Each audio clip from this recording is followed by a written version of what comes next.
What if I told you one of the most dominant forces in esports was closing up shop at the peak of their powers? Out of nowhere. Stewart-Haas Racing has become an NASCAR powerhouse, smashing records and winning back-to-back championships. But now their gaming juggernaut is suddenly shutting down. Smash that like button and let's get into the wild ride and abrupt ending for Stewart-Haas eSports.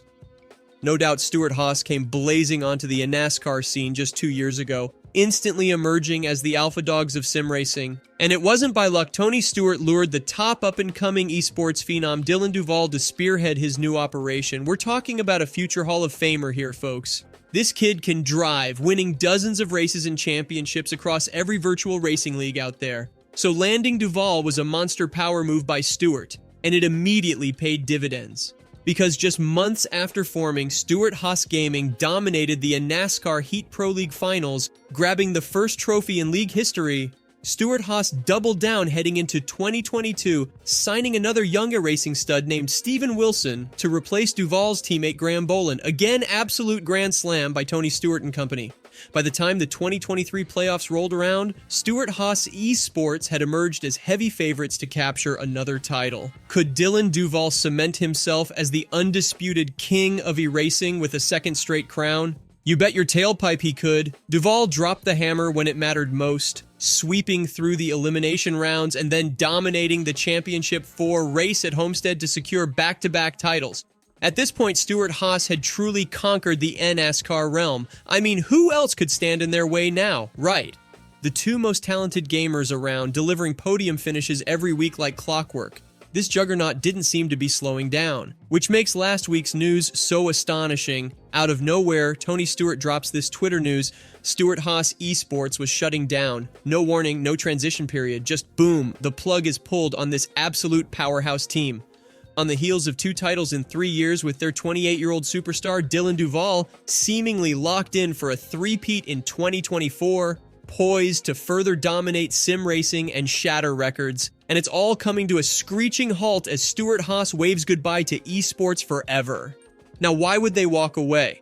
Some pointed to money and sponsor troubles, that erasers don't move merchandise or attract fans like the real drivers do. And without cash flowing in, the bleeding funds could have forced Stewart's hand.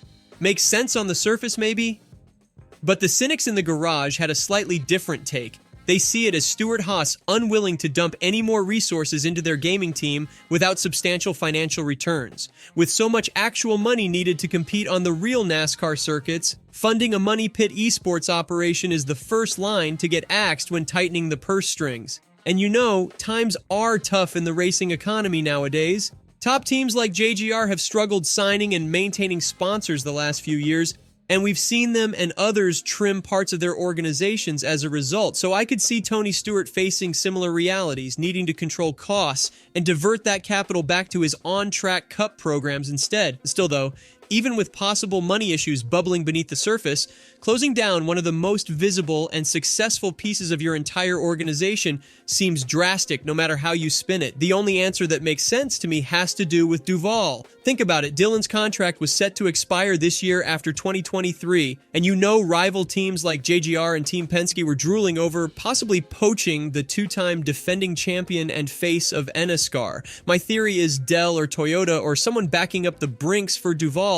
We could be talking 7 figures annually here to lure away Stewart's franchise player. That's a bidding war I'm not sure Haas and Tony wanted to get caught up in financially.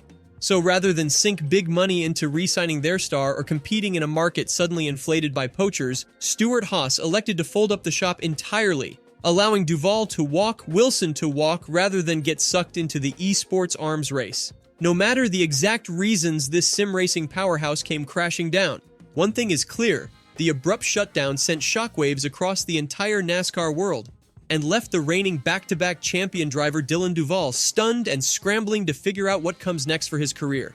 Safe to assume every organization with so much as a gaming keyboard has already reached out to this free agent phenom. But where Duval and other top erasers land in 2024 is still anyone's guess at this point. There are plenty of moving parts and changes in store for Tony Stewart's real racing enterprise as well. When the dust settled from this esports mega-mise, Stewart-Haas immediately announced massive crew chief shakeups for the 2024 Cup season. Fan favorite Josh Berry, fresh off a 4-win breakout campaign, will now be paired with former Chase Elliott right hand, who you'll remember helped guide Chase Elliott to the 2020 championship. So hopes are sky high that Eddie DeHaan can work some magic with Berry in the number 4 car as this young star looks to establish himself as a perennial contender. Other fresh pairings could pay big dividends too. Folks to keep eyes on Noah Gragson teaming up with crew chief Andy Houston for number 10 Mustang. Those two might just surprise some people this year. Of course, we'll miss guys like Rodney Childers no longer chiefing it for Harvick after such long successful partnerships. But sometimes a spark is needed.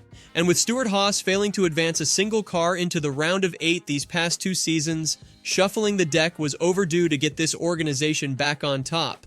So while the checkered flag suddenly waved goodbye to SHR's glory days of esports excellence, the hope is these crew chief realignments will usher in a new era of actual on-track dominance for Stewart-Haas racing. Can Houston guide Josh Berry to becoming a household name in 2024? Will Dylan Duval continue his championship ways for a new team? And is another Cup Series trophy finally on the horizon again for Tony Stewart and the gang? So much intrigue, people. Let me know what you think down below in the comments section. Don't forget to like and subscribe to NASCAR Insider so you don't miss any future NASCAR news explosions. Thanks so much for watching, and I'll see you race fans next time with more eNASCAR chaos.